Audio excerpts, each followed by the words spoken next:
tahun tuh Ustaz, ditanya dulu kok belajar apa di pondok, wallahu alam. Ini masih level medium lah. Yang paling parah itu orang sudah sampai raudhahnya Nabi Muhammad, tapi dia malah sibuk foto-foto, selfie sana selfie sini. Waktu 10 menit tak dipakai buat doa. Yang lebih parah lagi, sudah sampai depan Ka'bah tak bisa khusyuk. Kemarin saya nonton di sosmed itu ada perempuan yang teriak-teriak di depan Ka'bah, nangis histeris karena dia tidak bisa melihat Ka'bah. Ini kan orang-orang yang dihukum oleh Allah Subhanahu wa Ta'ala atas kelalaian-kelalaian hatinya. Semoga kita tidak yang termasuk kena hukuman itu, karena kita adalah orang yang sadar selalu memperhatikan hati kita. Hati kita ini harus terus diisi Al-Quran, diisi iman, diisi cinta dan kerinduan kepada Nabi Muhammad. Karena kalau kita cinta sama Nabi, tidak berat kita mengamalkan perintah-perintah Nabi. Kenapa banyak orang yang kesulitan mengikuti Nabi? Karena belum cinta sama Nabi. Wong Nabi Muhammad saja nangis loh karena rindu kita ya Ustaz. Nabi Muhammad nangis dalam suatu majlis. Ditanya, wahai Nabi, kenapa anda menangis? Ma yubkika. Kata Nabi, ishtaqtu li ikhwani, saya kangen sama saudara-saudara saya. Alasna ikhwanukum, bukankah kami saudara kalian? Karena sebaik-baik bekal adalah takwa. Logikanya gini, kalau dari pedalaman ke kota Mekah saja harus bawa bekal, apalagi perjalanan yang lebih jauh.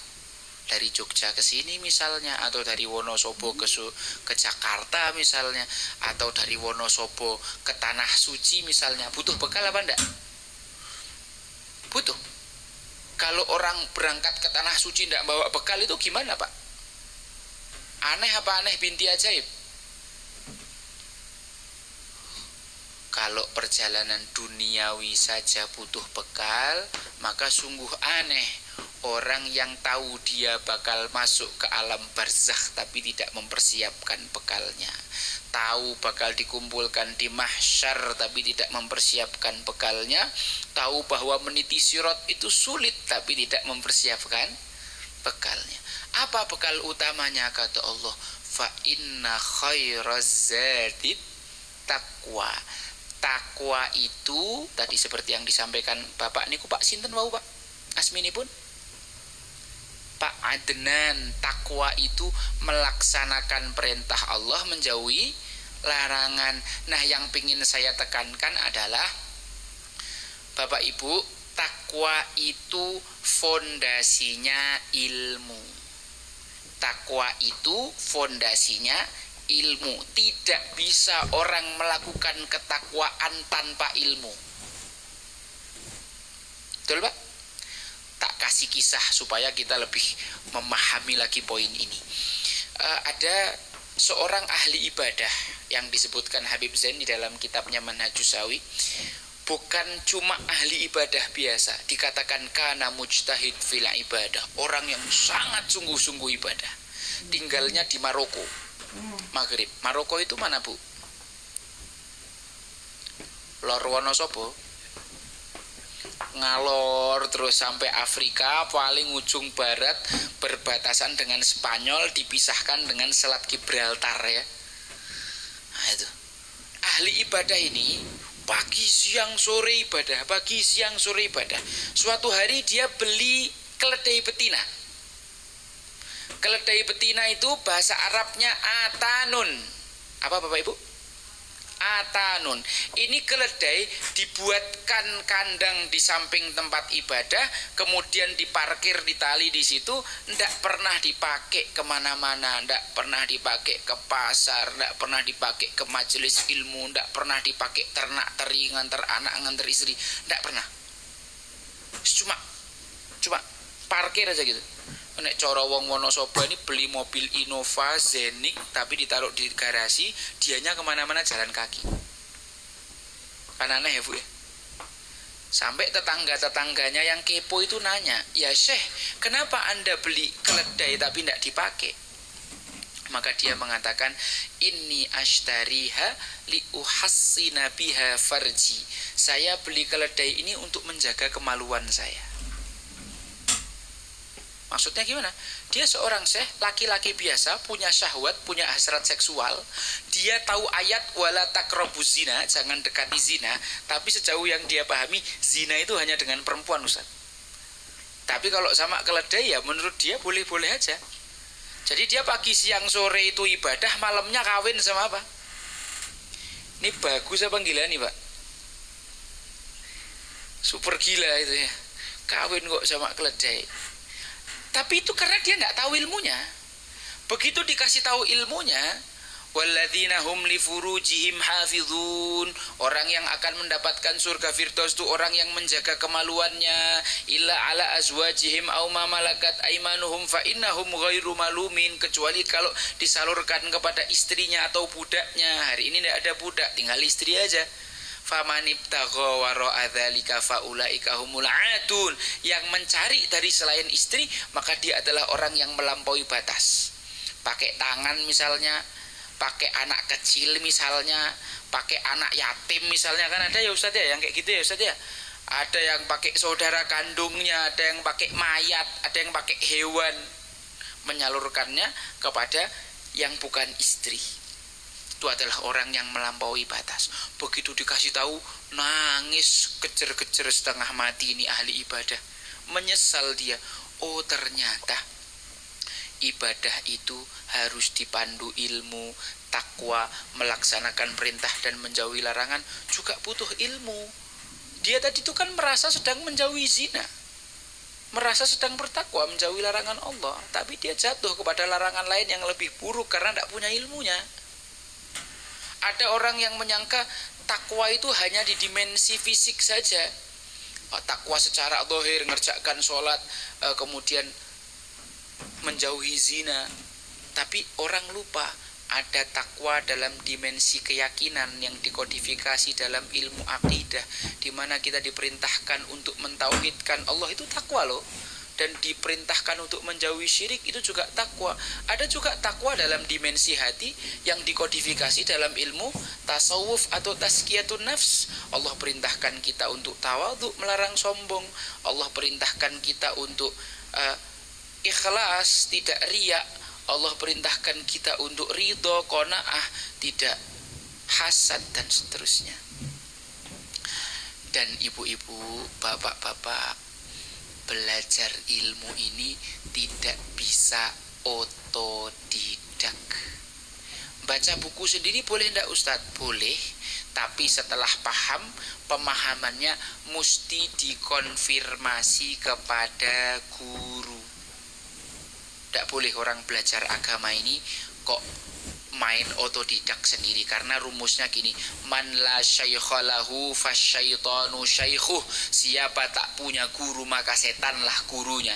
Man kana syaikhuhu kitabuhu fasyaikhuhu syaitan, orang yang syekhnya itu adalah buku maka setanlah gurunya.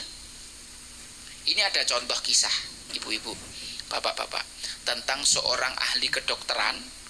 Dia ini levelnya udah tinggi Ustaz, pasiennya banyak. Suatu hari dia baca kitab, menemukan sebuah teks hadis Nabi Muhammad yang berbunyi, inna hayyatas sauda dawaun min kulli da, sesungguhnya ular hitam adalah obat segala penyakit.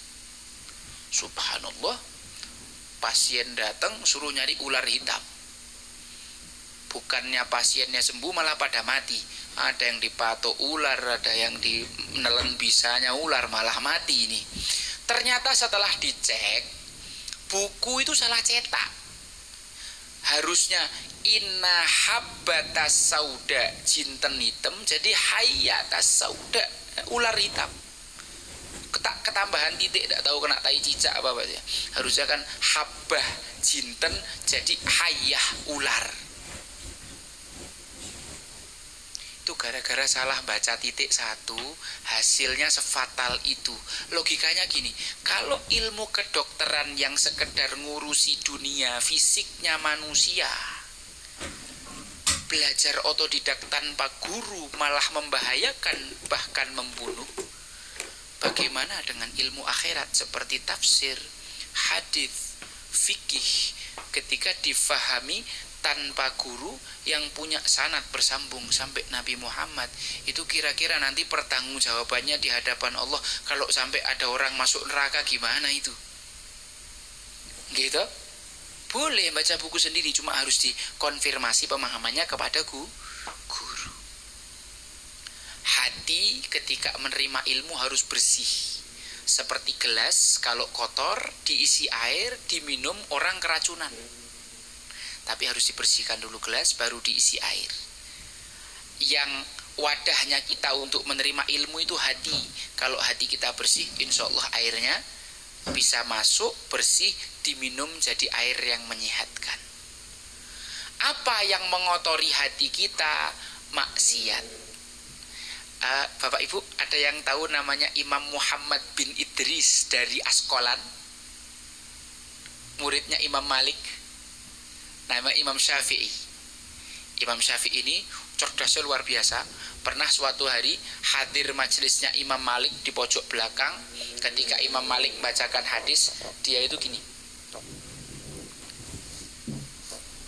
seakan-akan nulis, tapi pakai jarinya, pakai ludahnya ditulis di tangannya. Imam Malik ini seorang guru yang sangat tegas soal adab di majelis. Kalau ada ngelihat santrinya yang dikira main-main, mesti dipanggil. Panggillah anak ini. Weh anak, kamu kok majelis malah main-main? Maksudnya gimana? Tadi aku ngelihat kamu nulis dengan tanganmu di tangan apa? Dengan jarimu di telapak tanganmu menggunakan ludah. Apa kamu mempermainkan saya? Kata Imam Syafi'i. Imam Syafi'i ini Muhammad bin Idris Al-Asqalani, ini Imam Syafi'i namanya. Enggak wahai guru, saya ini orang miskin. Saya tidak bisa beli bolpen, saya tidak bisa beli kertas, maka saya tulis pakai jari saya ke tangan saya dengan ludah.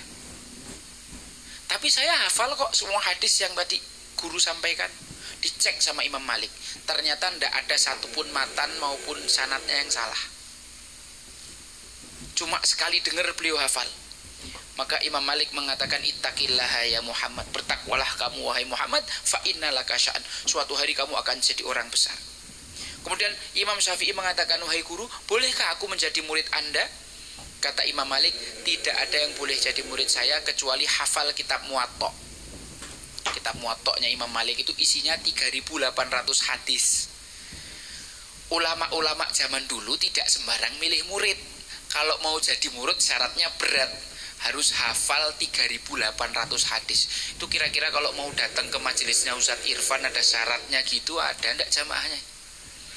Jangankan 3.800, 30 hadis saja sudah wallahu alam Ustaz bisa tidak berangkat semua ini kalau antum bikin syarat begitu. Imam Syafi'i mengatakan, saya sudah hafal Muwatta. Padahal usianya waktu itu baru 12 tahun. Dicek sama Imam Malik, ternyata hafalannya Imam Syafi'i luar biasa, tidak ada yang salah. Dan konon katanya Imam Syafi'i hafal kitab Muwatta itu cuma sekali dengar Ustaz. Cuma sekali dengar. Suatu hari Imam Syafi'i mengadu kepada gurunya Imam Waqi', mengatakan, syakautu ila waqi'in su'ahifdi, aku mengadu kepada guruku Imam Waqi' tentang buruknya hafalanku. Kenapa Imam Syafi'i mengatakan hafalannya buruk? Suatu hari beliau membaca satu kitab, dibaca satu kali tidak langsung hafal, 2 kali dibaca baru hafal. Kemudian ngadu, hafalanku buruk guru. Itu kalau 2 kali baca hafal, katanya hafalan buruk. Hafalan kita ini cap apa Ustaz? Cap wallahu alam bisawab gitu ya kan. Hafalan kita ini 100 kali aja belum tentu hafal loh. 1000 aja wallahu alam gitu. Kemudian kata gurunya, fa arsyadani ila tarkil ma'asi, aku diajari guruku, diberi irsyadat, petunjuk, arahan supaya meninggalkan maksiat. Apa maksiat yang dikerjakan Imam Syafi'i? Tidak sengaja melihat betisnya perempuan. Itu hafalannya hilang separuh, kemampuan hafalannya menurun separuh. Ustadz, kok anak muda zaman sekarang setiap hari bukan cuma ngelihat betis perempuan, bahkan perempuan telanjang sekalian dilihat, tapi kok tidak ada yang hilang hafalannya? Karena memang tidak hafal apapun, wala Al-Quran wala hadis. Oh, tidak hafal kok apa yang hilangnya kan? Wa akhbaroni bi annal ilma nurun, guruku memberitahu bahwa ilmu itu cahaya. Orang yang duduk di majelis dan baca banyak kitab itu belum tentu jadi orang alim. Dia cuma jadi orang yang musaqqaf, berwawasan. Tapi ilmu adalah yang menyinari hati, membimbing kita menuju amal soleh. Itulah ilmu. Kalau kita duduk di majelisnya lama bertahun-tahun tapi amalan kita sama aja, ya mohon maaf. Tapi yang sedikit lalu menjadi amal, itulah ilmu. Yang menerangi hati, itulah ilmu. Wa nurullahi la yuhda lil asi. Cahaya Allah tidak diberikan kepada para pelaku maksiat. Allah berfirman, may yahdillah fahuwal muhtad wa may yudlil falan tajida lahu waliyan mursyida. Siapa orang yang disesatkan oleh Allah, maka dia tidak akan memiliki seorang guru yang wali, yang kekasih Allah, yang mursyid, yang mau menunjuki jalan menuju Allah. Jadi kalau kita ingin tahu orang itu disesatkan apa enggak, caranya gampang. Kalau dia tidak punya guru, berarti Allah mengizinkan orang itu tersesat. Tapi orang yang akan diberi hidayah oleh Allah, tanda pertamanya Allah akan dekatkan kepada dia, Allah akan datangkan kepada dia seorang guru. Bukan sembarang guru, tapi guru yang wali, yang punya hubungan dekat dengan Allah subhanahu wa ta'ala. Bukan cuma wali biasa, tapi seorang wali yang mursyid. Bukan cuma bisa menunjukkan jalan menuju Allah, tapi dialah yang menggandeng tangan kita menuju Allah subhanahu wa ta'ala. Penutup, Sayyidina Abdullah bin Abbas pernah nanya kepada Nabi. Ini materi saya cuma yang ini tadi, mukadimah semua Ustaz. Sayyidina Abdullah bin Abbas pernah nanya sama Nabi Muhammad, ya Rasulullah, ayyu julasa'una khair. Ya Rasulullah, ayyu julasa'una khair. Ya Rasulullah, teman duduk, teman nongkrong yang paling baik itu yang seperti apa ya Nabi? Maka Nabi Muhammad di situ menjawab dengan 3 kriteria. Yang pertama kata Nabi, man dzakkarakum billahi ru'yatuhu. Orang, ini teman nongkrong yang baik itu adalah yang hanya dengan melihatnya saja kita jadi ingat Allah. Yang baru melihat beliau saja kita sudah ingat Allah. Ibu-ibu ngerasanya kayak gitu ya kalau nonton Ustadz Irfan di sosial media atau duduk di sini kayak gitu ya ngerasakannya. Aduh, ya kan? Ceramahnya Masya Allah. Kemudian dengan kita melihat beliau, kita teringat kepada Allah. Yang duduk-duduk sama beliau, timnya beliau ada enggak yang ketika duduk samping Ustadz Irfan berani scroll akhwat joget-joget? Ada yang berani gitu? Orang yang ketika kita sekedar melihatnya saja kita ingat Allah. Nah ini teman nongkrong yang baik. Kayak ginilah yang kita cari. Kalau kita punya ketemu sama kawan yang seperti ini, addu 'alaiha bin nawajid. Kata para ulama kita, gigit orang itu dengan gigi geraham, jangan sampai lepas. Tapi jangan teruslah ini praktekkan ibu-ibu pada mau gigiti Ustadz Irfan, bukan kayak gitu. Maksudnya pegang erat-erat, jangan dilepaskan.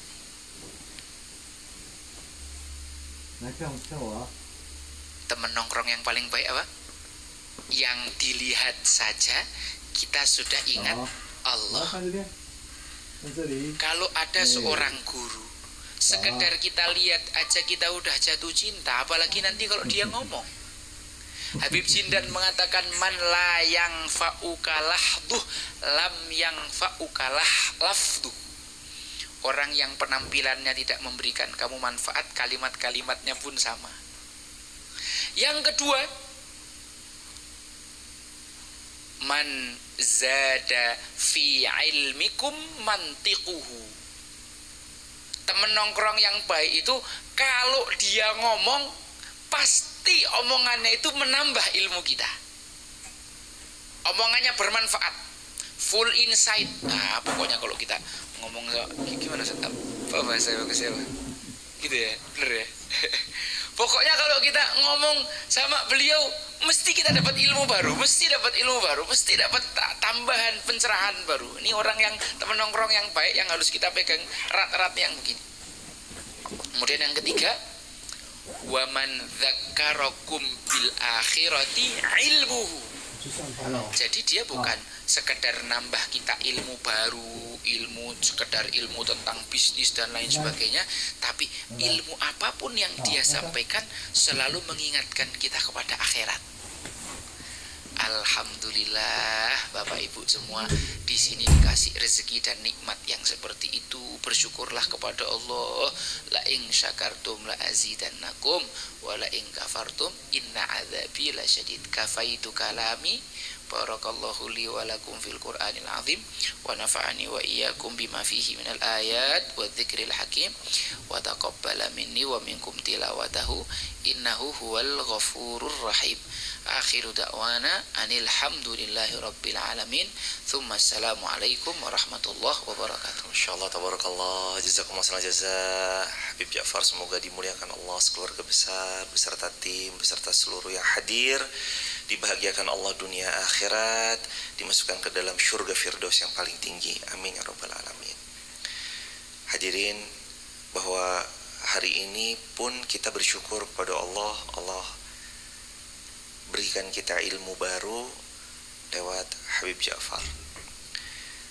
Setiap hari pun kita bersyukur pada Allah karena Allah karuniai kita kebahagiaan bisa terus istiqomah, menjaga istiqomah, lalu belajar dari guru-guru terbaik juga. Ada Ustadz Mufti Maula Alfani, alumnus Universitas Islam Madinah, salah satu lulusan terbaik Universitas Islam Madinah. Ada Ustadz Jihad juga dari Universitas Islam Madinah juga. Ada Ustadz Faisal dari Lipia, Jakarta. Ada Ustadz Ferry Septianto juga. Beliau sahabat kami yang dalam 1 tahun pasti kesini hampir 2-3 bahkan mungkin lebih.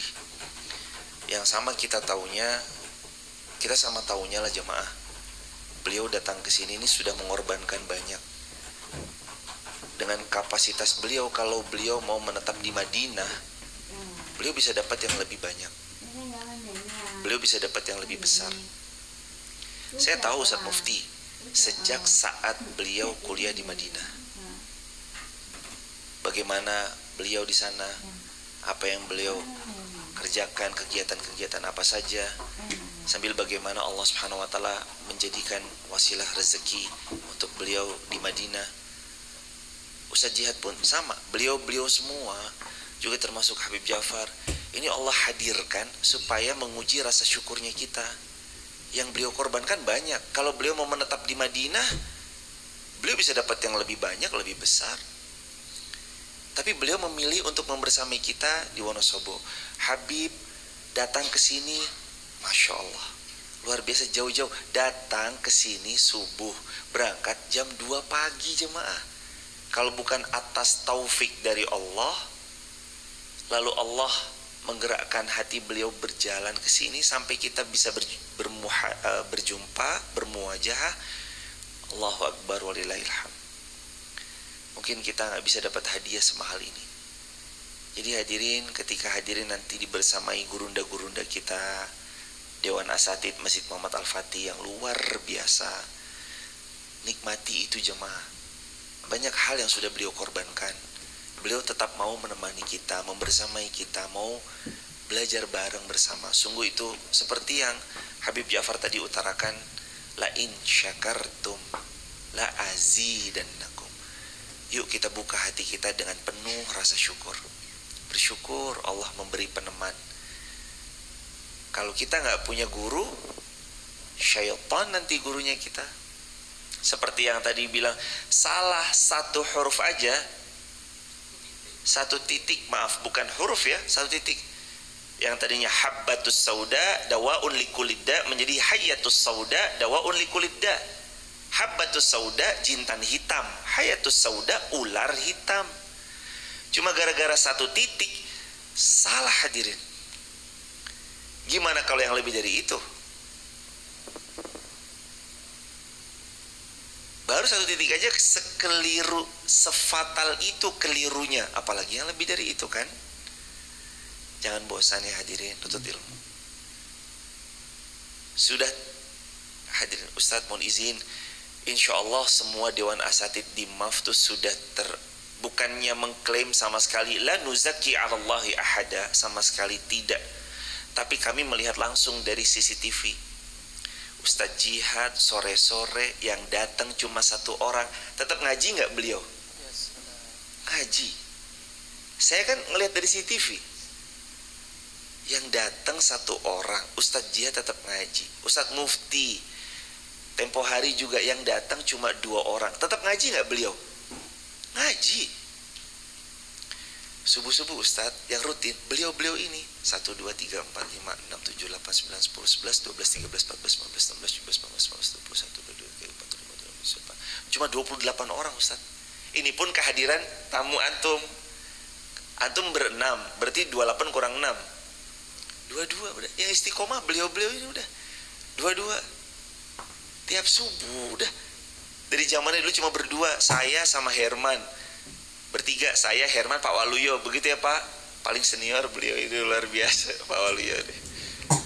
Bertiga, berempat, sekarang ber-20, 22 ya, kadang mungkin lebih. Kalau pas lagi hari Ahad, pas lagi long weekend tuh mungkin ada lebih tamu-tamu. Hari Jumat memang atas pertolongan Allah full, karena ada sayur mayur gitu juga. Jadi hari Jumat memang full atas pertolongan Allah. Ada hadiah juga dari masjid untuk bisa dibawa pulang oleh para jemaah.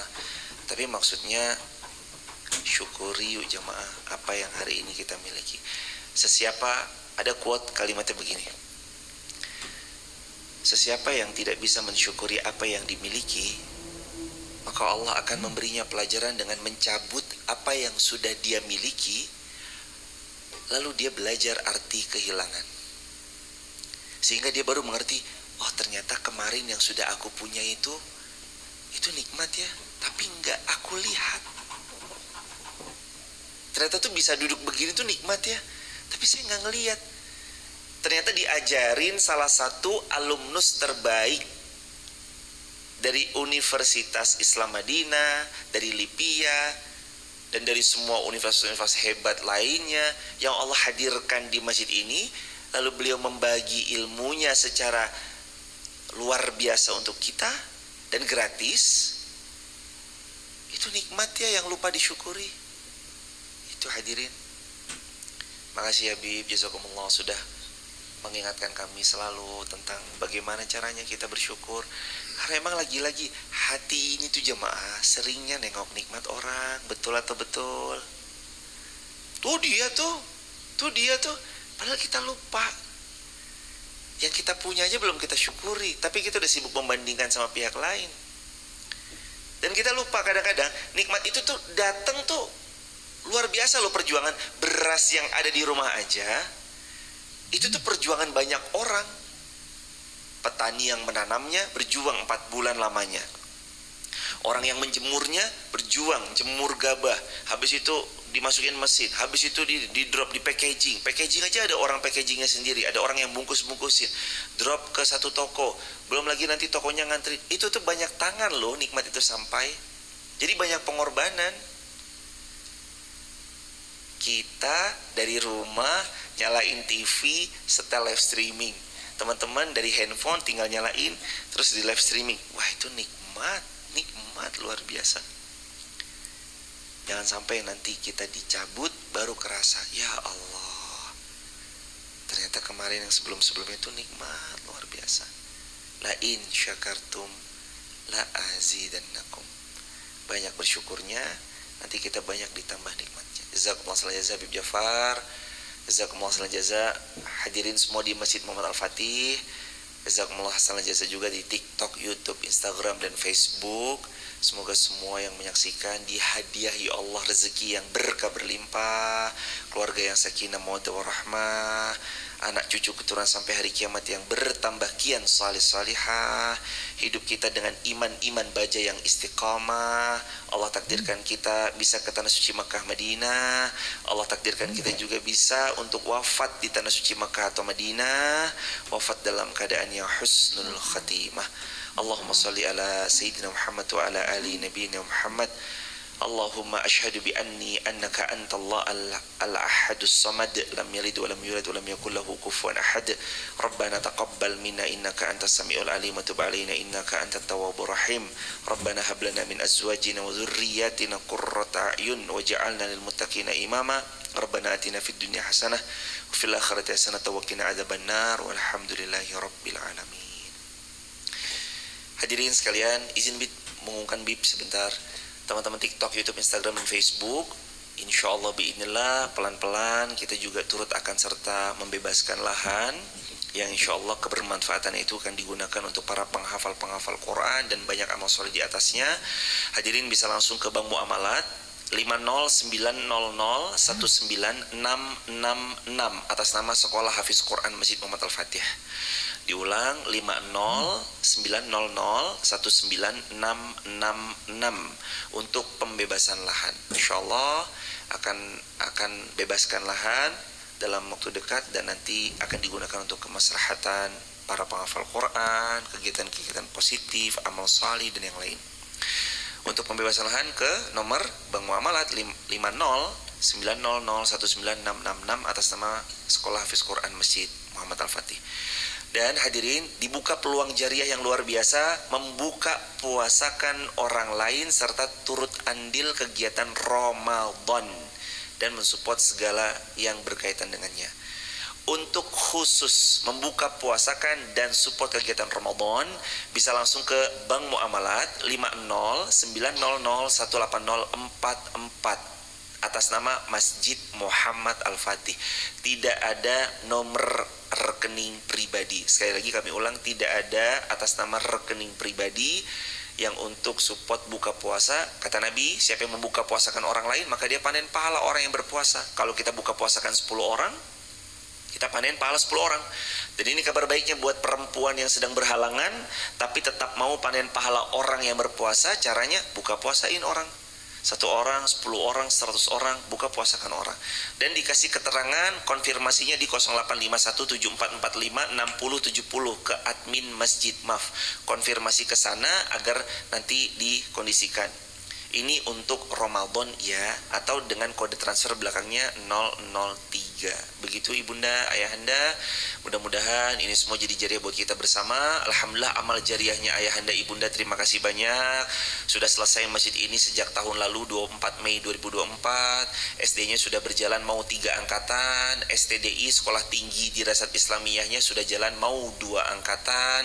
Total semua santrinya hampir 40, total 39, 35 tambah 4, hampir 40. Tahun ini insya Allah akan bertambah lagi. Dan mohon doanya selalu. Mudah-mudahan Allah berkahi ikhtiar kita semuanya. Dan nanti insya Allah di sebelah sana setelah pelan-pelan satu persatu tanahnya semakin terluaskan, mudah-mudahan bisa dibangun lagi gedung penghafal Quran lagi. Karena tahun ini alhamdulillah gedung penghafal Quran kita yang di sana sudah full, alhamdulillah. Tahun ini karena santri-santrinya insya Allah akan terus kian bertambah, jadi Allah pasti akan menolong kita dengan diberi fasilitas yang insya Allah lebih luas lagi dan manfaatnya lebih lebar lagi. Amin ya rabbal alamin. Begitu hadirin, kita akhiri dengan hamdalah bersama-sama. Alhamdulillahirabbil alamin. Subhanakallahumma bihamdik, asyhadu an la ilaha illa ant, nastaghfiruka wa natubu ilaik. Jazakumullahu khairan jazabib. Barakallahu fiik.